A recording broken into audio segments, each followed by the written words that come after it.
Buenos días, buenas tardes, buenas noches, ¿cómo estás? ¿Todo bien? Hoy tenemos más una clase de Clínica 1 donde vamos a charlar a respeito de hipertensão portal e também de ascites, dois temas sumamente importantes. Es basicamente um complemento de las outras classes que nós já havíamos vindo charlando a respeito de hígado. Então, compartimos o power e aí vamos começar com nossa classe de hipertensão portal. La hipertensão portal, sumamente importante saber alguns tópicos que nós vamos ver hoje. Pero es recontra mega mega importante saber que é um síndrome, não é uma enfermidade. É um síndrome caracterizado por um aumento persistente de la pressão arterial em parte do sistema porta ou em todo. E nós temos que fazer um repasso anatômico de todo isso para poder entender o que passa com essa coisa aí chamada hipertensão portal. Então, quando nós... Deixa eu ver se estou gravando. Aí, tá gravando. Quando nós, então, estamos diante de uma hipertensão portal, antes de estar por delante de uma hipertensão portal, temos que saber que o sistema porta, a vena porta, está formado por el tronco mesoráquico esplênico e a mesentérica superior.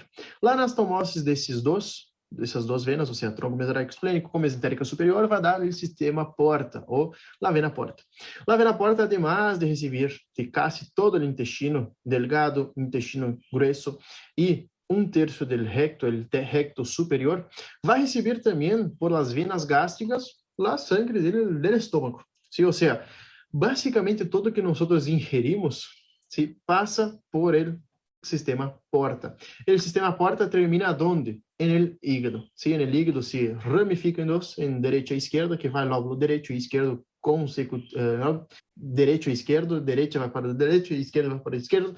Sí, e aí, então, se liga o hígado e hace a amarre de detoxificação, de metabolismo dos aminoácidos, metabolismo da bilirrubina, todo isso. Pero sí o sí tenemos que saber lo siguiente. Saber no, porque no se pregunta, pero tener una idea. Lo más llamativo acá es saber que la mesentérica superior, sí, la mesentérica superior va a recibir drenaje de todo el intestino delgado y también va a drenar hasta el colon transverso, o sea, colon ascendente y hasta el inicio del colon transverso. En cambio, la mesentérica inferior recibe a irrigação desde todo o transverso descendente e um terço, o terço superior do recto, o terço proximal do recto. Por que é importante saber todo isso? Bueno, o mais importante de acá é saber essas duas acá, ¿sí? Para entender depois uma fisiopatologia. Las gástricas, o tronco mesoráquico esplênico, obviamente, e saber que acá abaixo vai receber irrigação do terço superior do recto. Por que é importante saber? De gástrica e de... Quero que gravem só essas duas, sim. O restante não se pergunta no exame. Porque quando nós temos hipertensão acá no sistema porta, sim, que pode ser, vamos já ver, pré-hepático, hepático, pós-hepático, quando nós temos uma hipertensão, pode ser com que se dilate as venas gástricas e, además, acá abaixo, em las venas rectales, si se dilatan essas, nós vamos ter um paciente que, además de ter hipertensão portal, tem cirrose, tem hemorroides, ¿sí? Hemorroides. Por isso que é importante saber que, se temos hipertensão portal a um nível elevado, ou seja, mais de 10 milímetros de mercúrio, por aí, podemos ter dilatação das venas gástricas, que são, recebe também das esofágicas, e também dilatação do terço proximal do recto, de las venas que recebem drenagem desse lugar, e então pode produzir uma hemorroide. Isso é o mais chamativo do recuerdo anatômico. E agora vamos a classificar a hipertensão portal, porque é sumamente importante e sencilla, ¿sí? Resumir ao máximo isso. Síndrome de hipertensão portal, então, temos pós-hepático, hepático e pré-hepático. Me gusta começar acá de abaixo e ir depois subindo. Ou seja, acá de abaixo e ir depois subindo. Pré-hepático é tudo que está antes do hígado. Sim, ou seja, está basicamente no sistema porta. Já vamos ver as causas principais. Que uma é a trombose de tarará, tarará. Pero já vamos ver. Então, o síndrome de hipertensão portal pode ser causado por uma hipertensão que é pré-hepático, todo o que está antes do hígado, hepático, ou intrahepático, pode ser chamado assim também, que é quando está cá dentro do hígado, intrahepático ou hepático, vamos dividir em pré-sinusoidal, sinusoidal e pós-sinusoidal, já vamos entender o porquê, e pode ser pós-hepático, que aí é quando temos, por exemplo, uma enfermidade veno-oclusiva, por exemplo. Então, que nós temos que saber que a hipertensão portal pode ser pré-hepático, hepático ou pós-hepático. Vai depender do local, da localização da afectação. Bueno, dentro do hepático, quando nós vamos dentro do hígado, nós quando hacemos um corte histológico, vamos ver que temos a arquitetura do hígado está basicamente conformada em hexagonales e em cada hexagonal desse nós vamos ter a tríada portal, ou seja, no lóbulo hepático nós vamos ter a tríada portal, ou seja, déjame eu agarrar, não é ser o outro, né? Para marcar. Acá temos uma tríada, em cada punta temos uma tríada portal. De que está compuesta essa tríada portal? Uma vena, uma artéria e um ducto biliar. Ou seja, vena, porta, artéria hepática e um ducto. Uma vena, uma artéria e um ducto. Então, nós temos que saber o seguinte, agora vamos facilitar visualizando acá a pantalla. La tríada portal, ¿sí? Nosotros vamos a llamar de pré-sinusoidal. Todo lo que está afectando acá en la tríada, ¿sí? La alteración en la tríada portal, vamos a llamar de pré-sinusoidal. Cuando nosotros tenemos una afectación que está en los sinusoides hepáticos, vamos a llamar de sinusoidal. La causa más frecuente acá es la cirrosis. Y todo lo que nosotros tenemos pós-sinusoidal es acá en la vena central, alteraciones en la vasculatura después, o sea, pós-sinusoidal, después de los sinusoides hepáticos. Acá está la afectación. Entonces, solamente para recordar, tenemos pré-hepático, que está acá, hepático quando está acá e pós-hepático quando está depois do hígado. Dentro do hepático, nós temos que saber que temos as afectações pré-sinusoidales, que estão afectadas aqui, acá, em las tríadas. Depois, nós temos a afectação sinusoidal, pré-sinusoidal, sinusoidal e pós-sinusoidal. Basicamente, mirando e entendendo que é pré-sinusoidal, sinusoidal e pós-sinusoidal, já queda 100% mais fácil. Juro que quando eu estudei pela primeira vez, el ano aí de hace 2, 3 anos, gente, eu tinha que memorizar isso, eu não conseguia entender. E agora visualizando assim, tratei de generar uma forma de quedar mais sencillo e mais visualizável. Então, há que saber isso, sim. Há que saber, há que memorizar. Não é difícil mirando assim. Então, pré-sinusoidal, sinusoidal e pós-sinusoidal. Classificação pré-hepático, hepático ou intrahepático e pós-hepático. Muito sencillo, muito fácil, muito sencillo, muito sencillo. Então, vamos a las causas. Vamos antes a la fisiopatologia, depois vamos a las causas. Já estou muito apressado, muito apurado. Fisiopatologia de la hipertensão portal. La hipertensão portal, vamos acordar o seguinte. La fisiopatologia básica de qualquer sistema é o seguinte: a pressão portal está formada por uma resistência e um flujo. Resistência multiplicado por el flujo. El flujo é basicamente a quantidade de sangue que ele llega, que aproximadamente no sistema porta vai llegar a aproximadamente 1.500 mililitros por minuto, ¿sí? Ou seja, é cerca de 25% do gasto cardíaco. Isso se pergunta? Não, não se pergunta, pero nosotros vamos ver depois que quando temos um paciente com hemorragia digestiva alta por varices esofágicas, a primeira coisa que nosotros vamos fazer, además de expandir o paciente, monitorear o oxigênio em vias, vamos dar quando tem um sangrado muito profuso, vão dar uns fármacos que fazem com que diminua esse fluxo sanguíneo para diminuir a pressão portal. Então, por isso que eu passo essa parte da fisiopatologia para quedar um pouquinho mais assim visualizável e entendível. Então, nós com os fármacos vamos actuar principalmente no fluxo e, por exemplo, que é a octiotride, terlipressina, e em la resistência, nós podemos actuar com o propanolol. Pero já vamos falar sobre isso antes, não vamos apurar.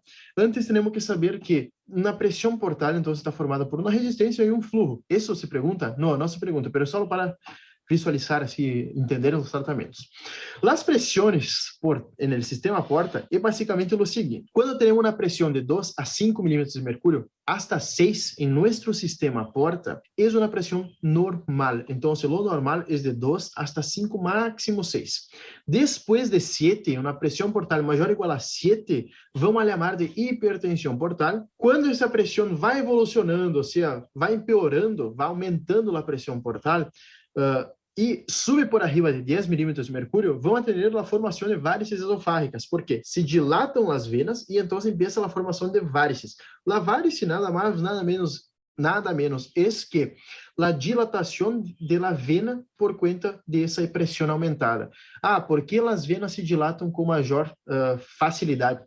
Porque miren, es solo el doble, ¿sí?, de la presión. ¿Por qué las venas se dilatan con tanta facilidad? Justamente porque las venas, a diferencia de las arterias, no tienen el componente muscular. Entonces se dilatan con mucho menor presión, diferencia de presiones, y entonces por eso que hay varices esofágicas.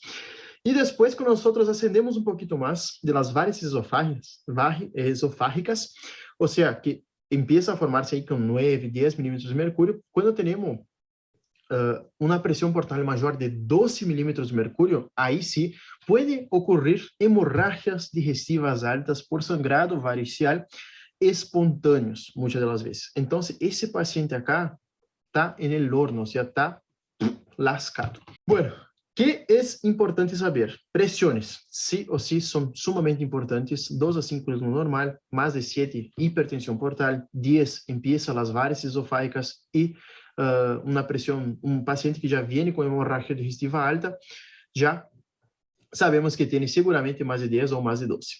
Ah, pero ¿por qué es importante saber eso? Porque no es a todos los pacientes que yo voy a hacer una evaluación de la presión portal con tanta exactitud. Porque si nosotros nos acordamos, y vamos a volver un poquito para esa imagen de acá, ¿sí? Nosotros sabemos que acá son capilares. Y acá también vuelve a ser capilares. Entonces, ¿cómo que yo voy a querer mirar la presión en mi vena porta que está acá si yo tengo capilar por un lado y capilar de otro lado? Es muy invasivo medir con los métodos invasivos la presión en la vena porta. Entonces, si por ejemplo yo tengo un paciente con, yo voy a hacer una videoendoscopia digestiva alta nesse paciente e eu vejo varices esofágicas, já sei de seguro que o paciente tem mais de 10 milímetros de mercúrio de pressão em seu sistema porta. Se o paciente tem já sangrado, seguramente tem mais de 12. Então, eu não necessito fazer métodos invasivos em meu paciente para ter ideia de quanto é a pressão portal desse paciente. Então, por isso que temos que saber, por exemplo, 10 já empiezam as varices, 12 já empieza a sangrar. Justamente por isso, porque aí já temos uma ideia de quanto está a pressão portal desse paciente. O que passa para ocasionar uma hipertensão portal? Primeiro temos uma lesão, uma noxa.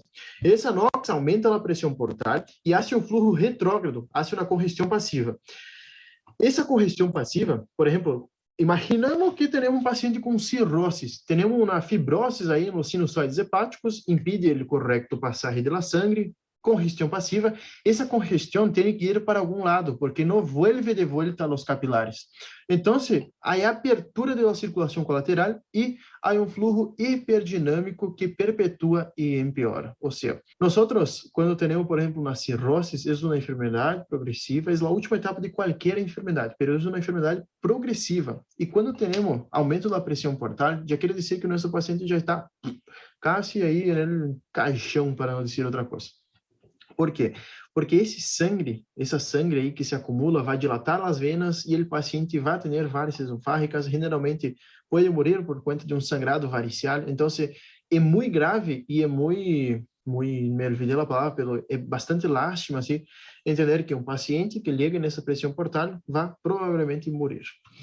Então, ¿qué tenemos que saber? Tenemos que saber cómo se miden las presiones. El método más utilizado, ¿sí?, son los no invasivos, porque los invasivos, como su propio nombre dice, tenemos que punzar o hacer alguna cirugía en nuestro paciente. Lo que tenemos que saber es que tenemos que sí o sí entender que tenemos ahí, por ejemplo, por la videoendoscopia, si el paciente ya tiene varices, tiene probablemente más de 10 milímetros de mercurio, tiene ya sangrado mayor de 12. Sin hacer una ecografía, un método invasivo o no invasivo en nuestro paciente, ya tenemos una idea de cuál es la presión arterial. Pero si nosotros queremos cuantificar essa pressão arterial, temos, como eu dije, métodos invasivos e não invasivos.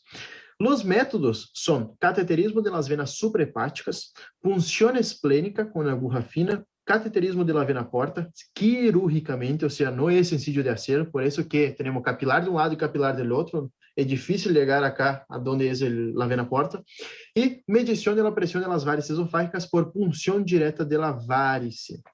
Então, esses são basicamente os métodos invasivos. Depois acá tem mais um que outro que é invasivo, pero podemos averiguar a pressão na vena porta, sim, pero generalmente é muito invasivo. Os que são invasivos generalmente são mais específicos.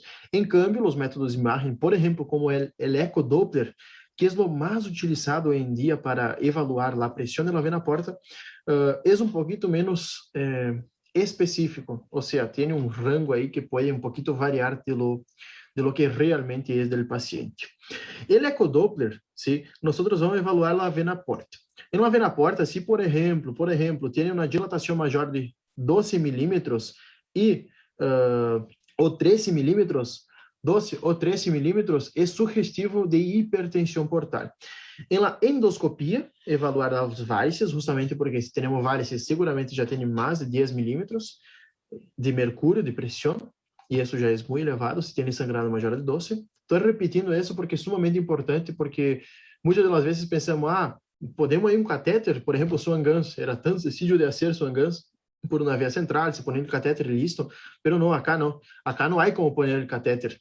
Sim, há como fazer o cateterismo da subrahepática, pero não, por exemplo, de la vena porta em específico. Pode ser endoscopia, então, essa cápsula endoscópica esofágica, que não se utiliza frequentemente, angiografia e angiotaque e angiorressonância.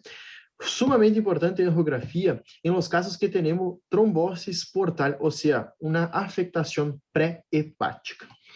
Bueno, entendimos agora como se classifica, como é a fisiopatologia. Vamos agora pensar em um caso de um paciente com cirrose.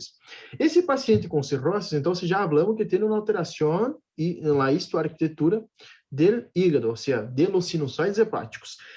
La cirrose produz alterações na histoarquitetura, fibrose, cicatrizes, trombose vascular, então se hace com que o flujo sanguíneo quede com congestão atrás. Alterações funcionais, tem alterações nos sinusoides e extrasinusoides, ou seja, alterações nos sinusoides hepáticos e extrasinusoidais.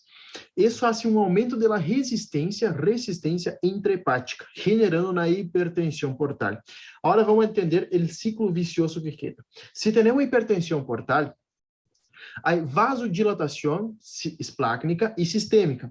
Isso vai ocasionar uma hipovolêmia efetiva e diminuição do volume sanguíneo central. Por quê? Se temos muita sangue nas venas, é como se fosse um choque não hipovolêmico, sino que um choque séptico, ou um choque distributivo, que quando temos vasodilatação das venas. Não é a mesma coisa, pero imaginem como se fosse um choque séptico, que, por exemplo, temos vasodilatação de los vasos, e então esse volume circulante é muito pouco, ou seja, não é suficiente para manter uma perfusão adequada. Isso vai ir alhar o riñón e vai fazer com que as células juxtaglomerulares vão acessar viene menos sódio. Eu vou ativar o sistema renina-angiotensina-aldosterona e aí empieza a liberar renina e então empieza esse ciclo vicioso e por isso que se diz que os pacientes cirróticos têm um estado hiperdinâmico. O que quer dizer isso? Que têm maior volume do que necessita basicamente isso. E é um ciclo vicioso. Então, se tem hipervolemia com retenção de sódio e água e aumento do fluxo portal. Então, é um ciclo vicioso que vai terminar em um aumento do fluxo portal. Cada vez mais vai empeorar essa pressão na vena porta. Maneira mais sencilla de explicar isso, eu creio que não há. Então, se quedou qualquer dúvida, enviar-me aí um mensajito. Estou à disposição e vamos a tomar uma água porque é melhor uma pedra no caminho que uma no riñón. Então, os pacientes cirróticos, que é o mais assim que vão haver em nossa clínica, têm essa fisiopatologia, ¿sí? Tem aumento da resistência, hipertensão portal, então se queda um ciclo vicioso ao redor deles. Quais são as causas agora? E vamos dividir em pré-hepático, hepático e pós-hepático, ou intra-hepático. As causas pré-hepáticas, ¿sí? Generalmente são caracterizadas por não haver ascites pré-hepático, ou seja, acá. Generalmente não há ascites, não há icterícia, pode haver esplenomegalia, generalmente há esplenomegalia e o hígado está sano. Essas são as características da pré-hepática. A hepática A hepatomegalia, na maioria das vezes, exceto em estadios finais de cirroses, o hígado vai estar enfermo, falamos que a pré-hepática, o hígado está sano, e vai haver circulação colateral e também vai haver ascites. Em cambio, as pós-hepáticas vão ter ascites, hígado sano ou enfermo. Basicamente, isso hay que saber. Então, se acá temos hígado sano, hígado enfermo, hígado sano ou enfermo. Acá, generalmente temos, não há ascites e nem icterícia, acá sim há ascites e icterícia, e acá há ascites, ou seja, na pós-hepática. Quais são as causas das pré-hepáticas? A causa mais frequente da pré-hepática, temos que saber todo esse quadrito? Não, vamos a enfocar só as principais. A causa de hipertensão portal pré-hepática mais frequente é tromboses esplenoportal, tromboses de la vena esplênica e de la vena porta. Essa é a causa mais frequente. Intrahepática, temos pré-sinusoidal, sinusoidal e pós-sinusoidal. Que é o pré-sinusoidal? Pré-sinusoidal, todo o que está na tríada portal. Sinusoidal, todo o que está acá. E pós-sinusoidal, o que está acá. Ou seja, pré-sinusoidal, sinusoidal e pós-sinusoidal. ¿Sí? Solo para resumir. Entonces, pré-sinusoidal, acá que está afectando déjame yo apagar eso, que está afectando la tríade portal, la más intrahepática, pré-sinusoidal, la más frecuente es la esquistosomiasis, ¿sí? Y cirrosis biliar. ¿Qué es la esquistosomiasis? Esquistosomiasis es un parásito. ¿Qué pasa? El parásito viene y pone los huevos justo acá en esa tríade portal. Pone los huevos acá, en la tríada, e vai induzir um processo inflamatório. Esse processo inflamatório, miren como é complejo e é... Complejo não, como é sencillo isso. Viene el esquistosomo, pone acá los huevos, justo vai poner acá esse hijo de... Justo pone acá en la tríade portal e genera um processo inflamatório. Esse processo inflamatório, como vai produzir, ¿sí? Esse processo inflamatório vai produzir um edema local e esse edema vai fazer compressão do vaso, ¿sí? Então, la esquistosomiasis, que é a causa mais frequente de pré-sinusoidal, é ocasionada por conta que o parásito vem acá e deposita os huevos, ¿sí? Então, vai generar a hipertensão portal. Depois, sinusoidal, a causa mais frequente, já falamos, ¿sí? Que é cirrose hepática. Outra cosita, antes que me olvide.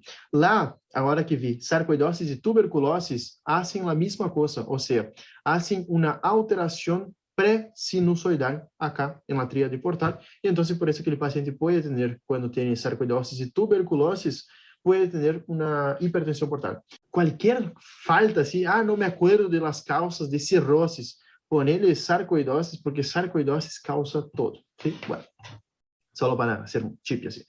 Entonces, sinusoidal, pré-sinusoidal, esquistosomiasis no podemos nos olvidar. Puede ser tuberculose, sarcoidose também. Sinusoidal agora, a causa mais frequente já hablamos, que é cirrosis. Outra cosita que pode generar acá também, que é a respeito de las hepatites virales. Hepatites fundamentalmente las crônicas, que é a B, C é a mais frequente que causa cronicidade, la B e la D junto com la B. ¿Sí? Esas son las más frecuentes.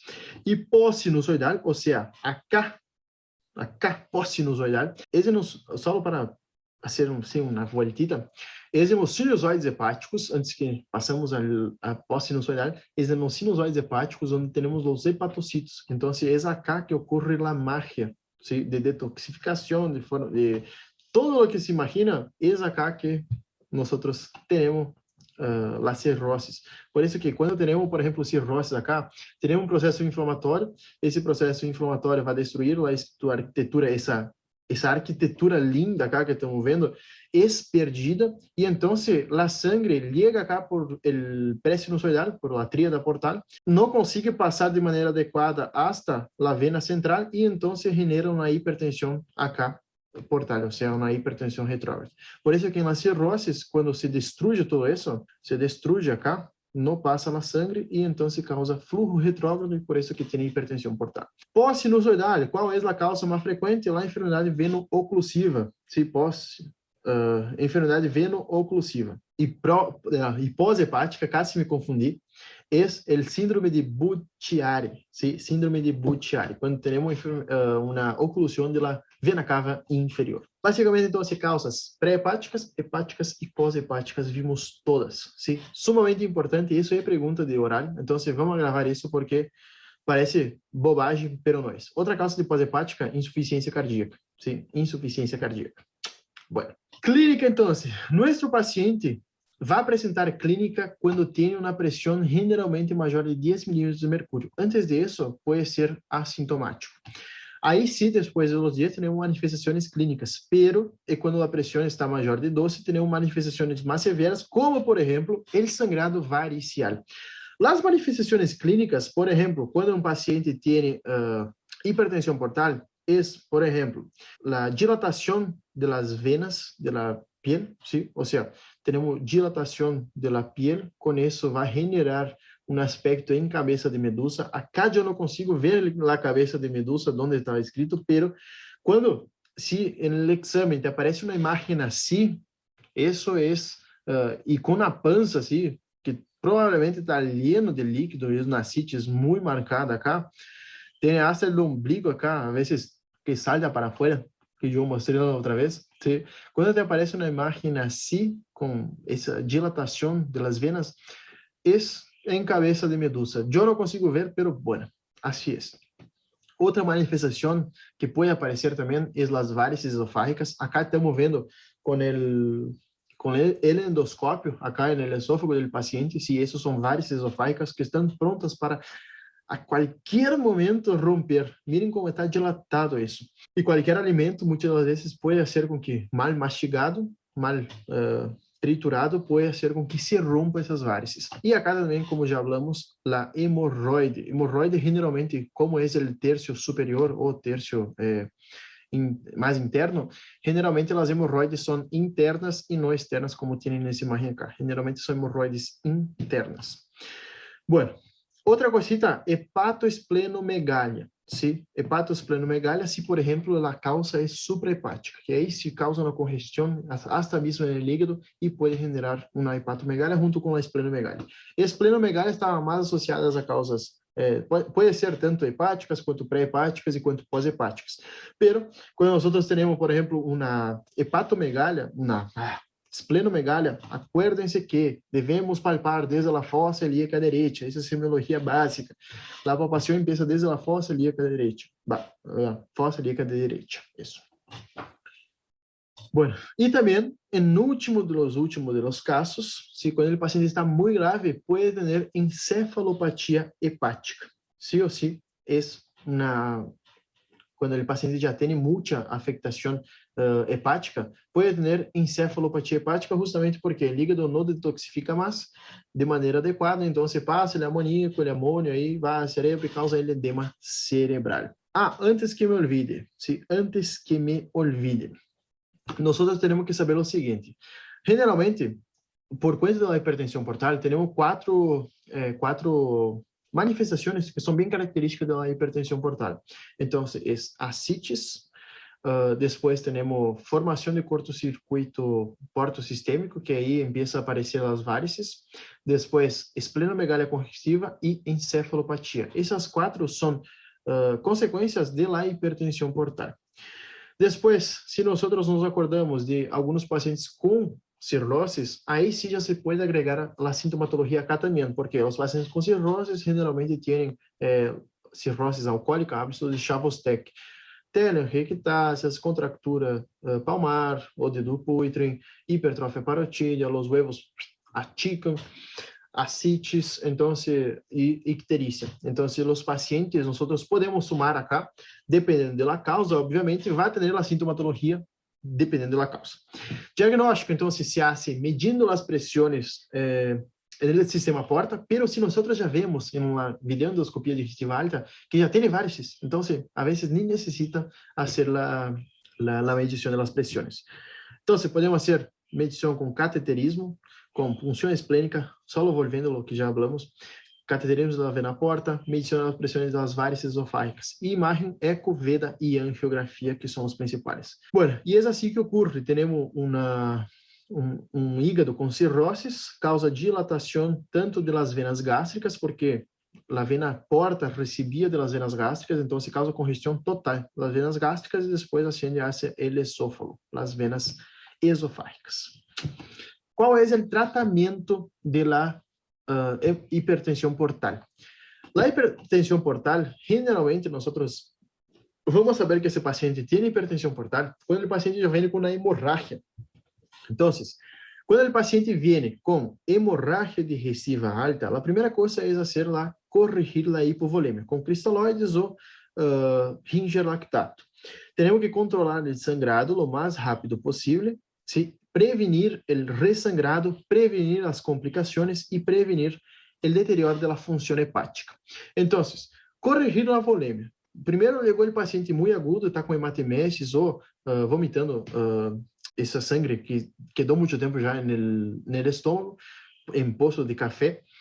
Nós, a primeira coisa é evaluar o estado hemodinâmico do paciente, pero antes de todo, monitorear o oxígeno e vias, ¿sí? Vias.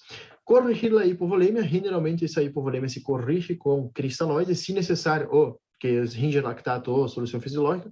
Generalmente, muitas das vezes, pode necessitar de transfusão de sangue, então, ao mesmo momento que o paciente vino, já se saca a sangue, ou seja, já se toma uma muestra da sangue do paciente e se envia para o laboratório para ver o grupo e RH, o grupo ABO e o RH, para justamente nós já agarrar a bolsa aí no puesto aí de transfusão. Controlar o sangrado o mais rápido possível. Como se controla sangrado? Generalmente por tratamento endoscópico. Se põe a endoscopia acá, por exemplo, se vê o sangrado varicial e se põe bandas ou clips hemostásicos acá. Isso é o mais que funciona hoje em dia e é o mais frequente a ser. Se previne o ressangrado, aí o ressangrado nós vamos prevenir com fármacos, como por exemplo o propanolol, e complicações. Quais são as complicações se temos muito sangrado no estômago e o hígado não está funcionando de maneira adequada?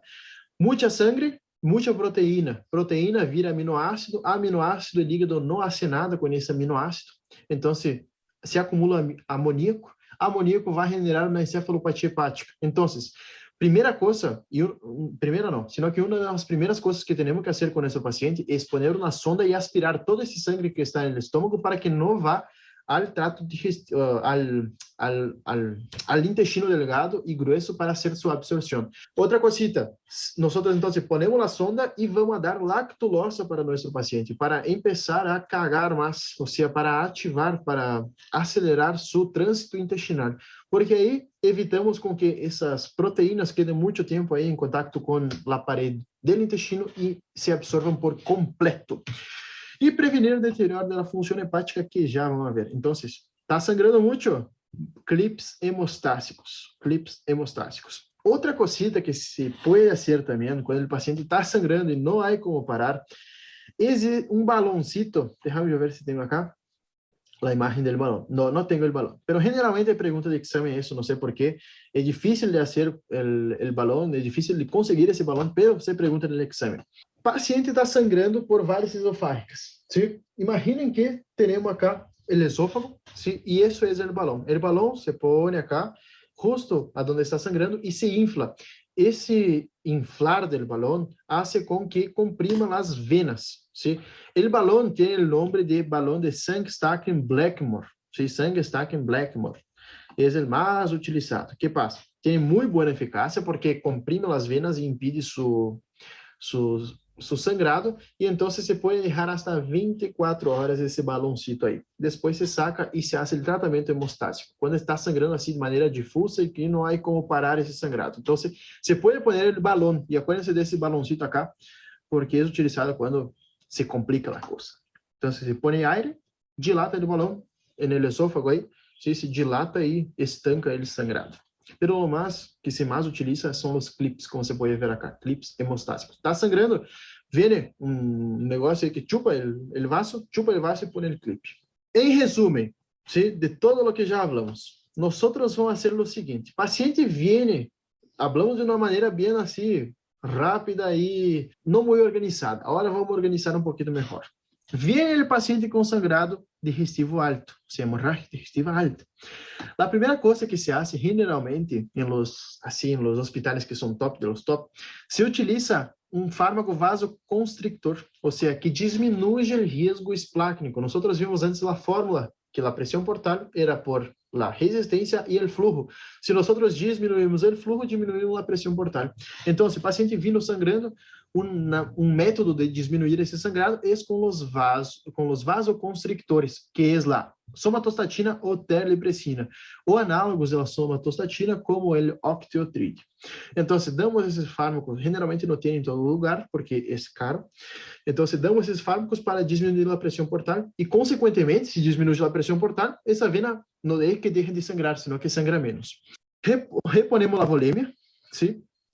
E iniciamos o tratamento antibiótico. Por que é importante iniciar tratamento antibiótico a nosso paciente hepático? Porque esse paciente que está sangrando, sim, é importante para que não haja uma peritonitis bacteriana espontânea, porque provavelmente já tem cirrose por conta dessa elevada pressão em la vena porta. Então, se hace tratamento com antibiótico, generalmente norfloxacina ou ceftriaxona, e se hace uma veda em menos de 12 horas. Aliás, em uma classe de videoendoscopia hemorragia digestiva alta, teníamos visto que em hasta 8 horas era lo ideal para hacer la veda. En acá, nós temos que hacer la veda antes de las 12 horas e iniciar el sangrado. Então, evaluamos se há hemorragia por varices, se está sangrando, se hace la ligadura com bandas, que é o que vimos antes, é essa de acá, essa ligadura com bandas, e então se hace o controle da hemorragia com essas ligaduras. Se, por exemplo, vamos ao outro lado agora, se, por exemplo, temos a hemorragia ativa, e utilizamos outro método de resgate, podemos também injetar substâncias esclerosantes, como, por exemplo, epinefrina diluída em água, a vezes com água helada em chorro, pode ser com que ocorra uma vasoconstricção dessa vena, mas é difícil assim de controlar. Então, generalmente, se pode ser tratamento endoscópico se está sangrando com substâncias esclerosantes. Se não está sangrando, nós fazemos tratamento farmacológico de 2 a 5 dias, ou seja, se sigue com o antibiótico e a terlipressina por 2 a 5 dias, e aí sim se pode fazer a farmacologia para diminuir a pressão, para evitar a recidiva de hemorragia digestiva alta. Então, se temos o paciente que está sangrando, temos o paciente que não está sangrando.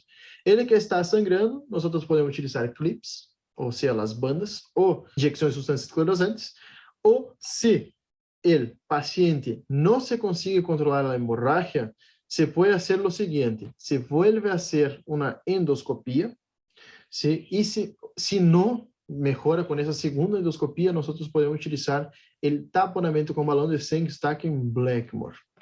¿Sí? É basicamente assim que se faz. Nós temos que saber hasta acá. Paciente vindo com sangrado, então, terlipressina, sim ou sim, para diminuir, antibiótico e reponer a volêmia. Reponer a volêmia vem sobre todo isso. Endoscopia, não conseguimos com a endoscopia tratar esse paciente vai ao balão. ¿Sí? Se, por exemplo, e depois, o balão pode quedar hasta 24 horas. Antes do balão, se, por exemplo, conseguimos tratamento com a endoscopia, o paciente queda 2 a 5 dias com essa farmacologia antibiótico e terlipressina. Se pode añadir um propanolol acá para diminuir a pressão portal e então a resistência, em realidade, que o propanolol atua na resistência, e então nós teremos que isso é profilaxis secundária. Ascites agora. La ascites é um ponto bem importante que também devemos saber. Está bem cortito acá e creio que vai quedar bem resumido. Antes que eu passe isso, temos profilaxis primária de varices esofágicas e sangrado, e secundária. A primária é quando o paciente nunca sangrou, e secundária é quando o paciente já sangrou, que aí vão utilizar o propanolol. Bueno, ascites. Ascites, então, que é a ascites? Ascites é acúmulo de água mais de 500 mililitros en el abdomen. Mais de 90% das ascites são secundárias a 4 causas: a cirrose hepática, a carcinomatosis peritoneal, a insuficiência cardíaca e a peritonitis tuberculosa. ¿Cuáles son las otras causas de ascites? Son, por ejemplo, hipertensão portal, hipoproteinemia, ascites linfática, irritação peritoneal e outros. Então, qualquer coisa que altere, acá eu puse, a pressão hidrostática ou a pressão oncótica del peritônio, no caso, vai generar uma ascites. Então, o abdômen normal é esse, e o abdômen normal, o anormal com ascites, é quando tem líquido intraabdominal. Então, é líquido intraabdominal, mais de 500 mililitros.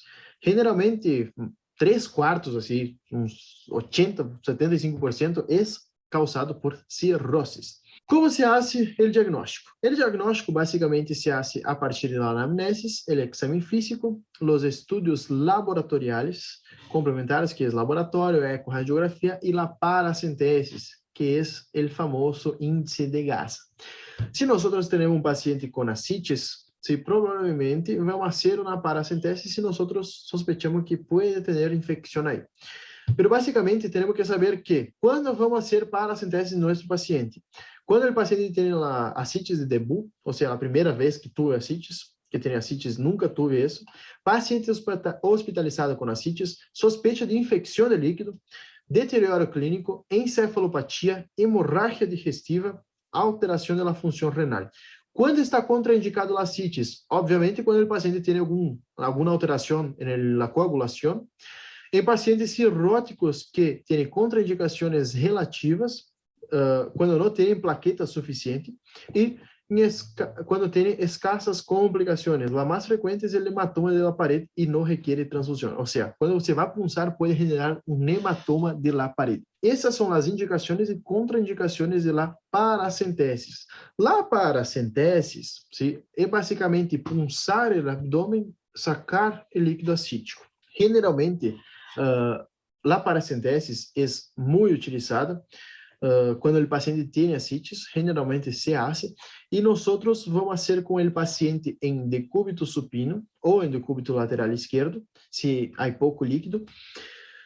Vamos fazer uma asepsia local e então vamos punçar com a aguja no terço da linha da cresta ilíaca, ou seja, vamos traçar uma linha desde a cresta ilíaca hacia o ombligo e se aspira de maneira suave esse líquido. O que passa? Nós vamos sacar uns 50 hasta 70 mililitros e enviar para a avaliação, ou seja, o estudo microbiológico desse líquido acítico.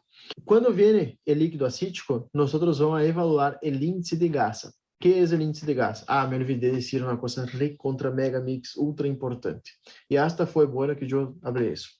Quando você vai fazer a punção, a paracentesis, temos que fazer junto um laboratório do paciente. Por quê?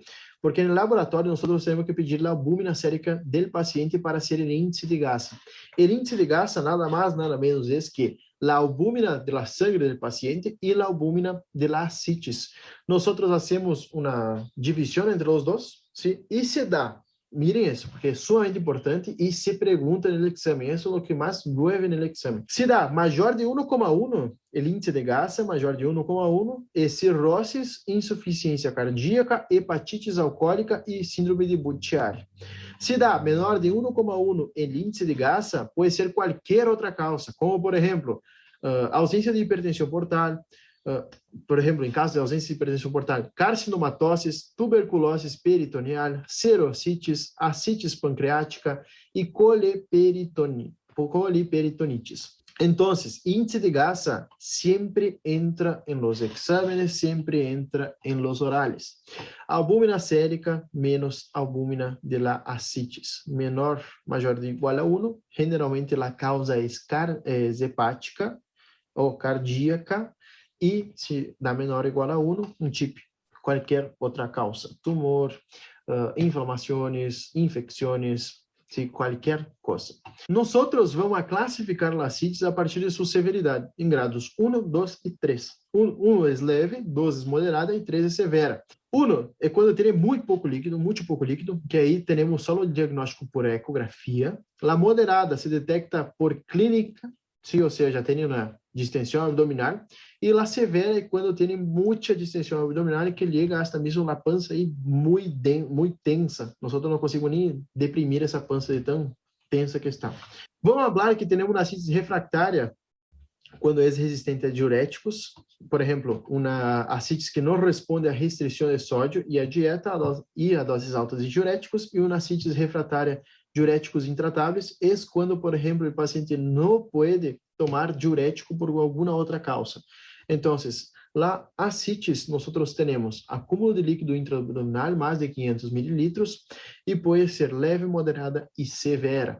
La ascitis es importante hacerla para las causas, obviamente, saber, só un repasito de todo, saber las causas, que generalmente 70-80% es por causa de cirrosis, y saber las otras causas.